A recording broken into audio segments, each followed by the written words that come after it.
Gadis cantik bercelana jeans putih tulang, dilengkapi blus rajut berwarna dasi dengan model blus ponco dengan rumbai benang di ujung pinggirnya yang lebar.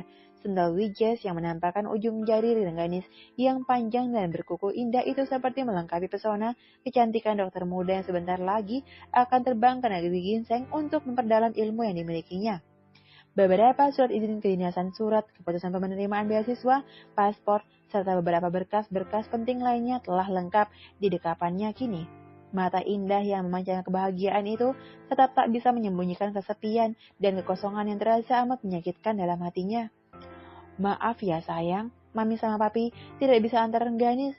Kamu gak apa-apa kan nak? Tanya Mami penuh penyesalan. Rengganis gak apa-apa Mi. Senyum Rengganis mengembang berusaha menenangkan hati maminya yang ia tahu sedang teramat sangat sedih karena akan jauh darinya.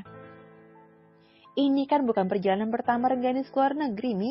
Rengganis sudah sering traveling sendirian kemana-mana. Sambung gadis cantik dengan kacamata besar bertabur batu permata. Mami mengangguk sambil membelai rambut hitam putri semata wayangnya itu. Hati-hati di jalan ya nak. Setelah agenda Mami selesai, Mami sama Papi akan segera mengunjungi Rengganis di sana. Iya, Mi. Sukses ya buat anak perusahaan Mami yang akan mulai beroperasi besok. Terima kasih ya sayang. Rengganis merapatkan tubuhnya pada Mami yang terlihat telah membentangkan tangannya lebar-lebar. Papi juga minta maaf ya nak. Papi menyesal kenapa jadwal Mami dan Papi sepadat ini di saat Rengganis mau berangkat. Harusnya sebulan yang lalu Papi sudah mengatur jadwal yang dengan lebih baik. Ah, Papi, Rengganis sudah biasa menghadapi jadwal Mami dan Papi yang bejibun sejak kecil. Udah gak kaget lagi, Pi. Rengganis menyongsong bibir namun tak lama. Gadis cantik itu hanya menggoda Papi dengan pura-pura merajuk. Tak butuh waktu lama, senyum manis Rengganis kembali menghiasi pipinya dengan dua buah lesung pipi yang dalam saat gadis itu menarik bibirnya untuk tersenyum lebar. Nenek mau ikut, rajuk nenek. Kali ini Rengganis mendekap nenek yang sangat disayanginya itu lebih lama. Air mata nenek terlihat mengalir di pipinya yang tak mulai berkerut-kerut. Iya, jangan lupa ya nek. Segera terbang ke Korsel jumpai Rengganis. Rengganis mau kita jalan-jalan keliling Seoul bareng-bareng dan terbayang betapa serunya perjalanan kita nanti. Tangan mulus Rengganis mengusap kedua belah pipi nenek. Delay berapa jam pesawatnya tadi sayang? Tanya Papi. Katanya sih 1 jam, ini sudah berjalan 20 menit dan pemberitahuan tadi. Tinggal 40 menit lagi berarti. Mami memandang jam mewah yang menempel di lengan kirinya.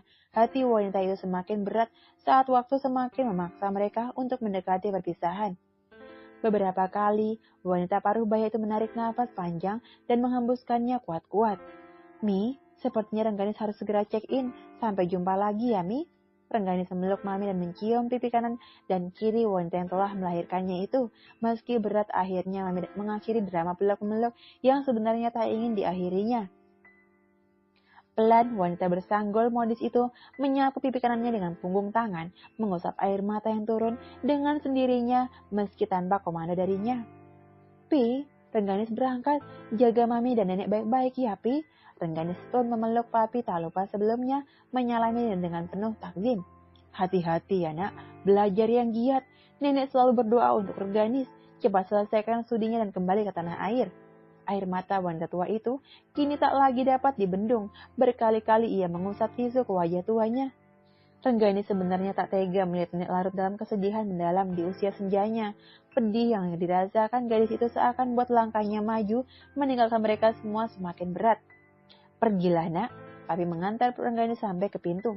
Ia tak ingin semangat putrinya menjadi rapuh setelah melihat kedua wanita yang dicintainya itu menitikkan air mata tulus yang menandakan betapa mereka mencintai Rengganis. Yejun telah menunggumu di bandara. Jangan terlalu khawatir. Kamu tak akan sendirian di sana. Ada keluarga Tuan Choi yang akan mengambil peran kami untuk sementara. Jangan sungkan, mereka semua baik. Mereka pun pasti sangat menyayangimu. Tapi memegang pundak Rengganis. Dokter muda itu berangkat ke negeri gingseng bukan tanpa persiapan yang matang. Semua detail kebutuhan Rengganis selama berkuliah di sana telah dipersiapkan dengan sempurna oleh Pak Brata. Tak tanggung-tanggung, Pak Brata telah memberikan sebuah rumah mewah di kawasan elit untuk ditempati putrinya lengkap dengan kendaraan tipe terbaru yang telah siap nongkrong di garasi. Beberapa pendidikan informal seperti sekolah mode dan beberapa kursus lain pun telah dilirik Rengganis untuk mengisi waktu luangnya kelak. Les musik pun telah beres didaftarnya. Gadis cantik itu tak ingin menyia-nyiakan kesempatan kecil apapun yang datang padanya. Untuk awal-awal keberadaan putrinya ini di negeri gingseng, tapi tak mau Rengganis langsung tinggal sendiri di rumah mewahnya. Ia tak ingin anak kesayangannya itu merasa sendirian dan bersedih. Karenanya sementara waktu, Rengganis akan tinggal di rumah keluarga Choi seperti permintaan Nyonya Ayong, si istri Tuan Choi. Hak sepatu Rengganis terdengar menjauhi mereka. Ada sakit yang tiba-tiba menyeruak di jantung hati Mami. Ingin rasanya ia mengejar putrinya dan menggandeng tangan Rengganis seperti saat dulu gadis itu masih kecil. Namun wanita yang di masa tuanya masih menyisakan garis-garis kecantikan itu menghentikan niatnya. Ia harus puas hanya dengan memandangi punggung belakang putrinya hingga benar-benar tak terlihat lagi. Kita pulang, Mi. Papi mengamit lengan Mami dan menggandengnya keluar dari pintu utama bandara. Dari balik kaca pesawat, kedua mata Rengganis memandang jauh. Sebuah pebutiran halus lurus dari matanya. Rengganis pergi, Mi. Pi, Nek, Mas. Mas biru, bisik Rengganis pelan. Kedua kelopak mata dokter cantik itu terpejam di balik kacamata hitam yang membingkainya dengan sangat indah. Pesawat landing dengan mulus. Satu persatu penumpang mulai turun. Begitupun Rengganis. Gadis itu tampak sabar menanti semua penumpang lain keluar, baru ia mengikuti barisan dari belakang. Tak ada yang membuatnya terburu-buru. Ia ingin menikmati semua momen kedatangannya di negeri orang ini dengan nyaman dan berkesan. Pelan kaki Rengganis menginjak negerinya, Opa Lee Min Ho. Mata bulat terpana menatap fasilitas-fasilitas modern di Terminal 2 Bandara Incheon. Tas koper berwarna merah ditariknya pelan-pelan dengan tangan kanan dan sementara tangan kiri memegang beberapa lembar kertas dan paspor. Dinikmati atmosfer baru yang terasa asing baginya. Udara dingin yang menunjukkan sedang musim salju seakan berusaha menusuk tulang sumsum gadis cantik yang terbiasa ada di bagian dunia beriklim tropis itu.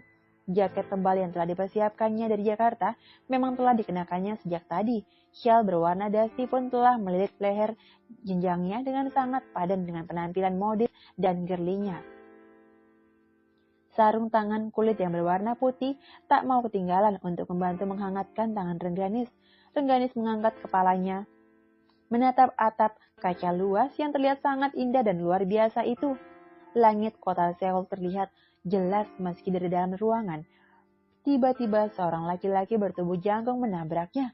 Aduh, Rengganis mengusap-usap pundaknya yang terasa sakit. Laki-laki itu tak bergeming, bahkan sekadar meminta maaf atas apa yang telah dilakukannya tanpa sengaja pada Rengganis. Ia malah asyik memandang lekat-lekat pada wajah cantik dokter muda itu. His, malah bengong. Rengganis tampak kesal. Ia sengaja berbicara dalam bahasa Indonesia agar laki-laki berjas coklat tua dengan look yang sangat eye-catching itu tak paham maksud umpatan-umpatan kecil darinya. Tiba-tiba laki-laki berwajah tampan itu menunduk dan tersenyum malu-malu. Matanya yang sedikit terlihat hilang tertarik. Kulit pipinya yang terdesak oleh senyum manis yang terus mengembang bahagia. Aira, ucapnya sambil terus memandang lurus ke wajah Rengganis. Jangan lupa like, subscribe, tekan loncengnya, dan terima kasih sudah menonton.